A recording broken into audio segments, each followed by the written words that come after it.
একটি গ্রামে রতন নামে এক জমিদার বাস করত। সে খুবই ভালো মনের মানুষ ছিল। তার বাড়িতে তার বউ ও তাদের একটি ছেলে ছিল।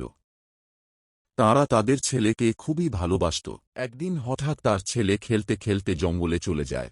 তখন তার স্ত্রী খুবই ভয় পেয়ে যায় ও তখন বলে, আমার ছেলেকে এনে দাও, তুমি যেমন করে হোক। ওই গ্রামে রঘু নামে এক গরিব রাখাল বাস করত। তার বাড়িতে সে একাই থাকত। সে জমিদারের বাড়ির গরু দেখাশোনা করত। জমিদারকে চিন্তায় বসে থাকতে দেখে রঘু এসে জিজ্ঞাসা করে, কি হয়েছে জমিদার মশাই, আপনি এত চিন্তায় কেন? কি আর বলবো, আমার ছেলে খেলতে খেলতে জঙ্গলে চলে গিয়েছে, কি করব আমি বুঝতে পারছি না। আপনি চিন্তা করেন না, আমি যাব আপনার ছেলে আনতে। এই বলে রঘু চলে গেল জঙ্গলে।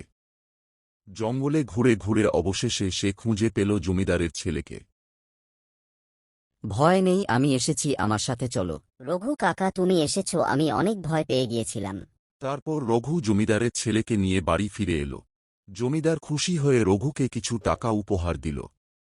সেই টাকায় রঘু নিজের গরু কিনল।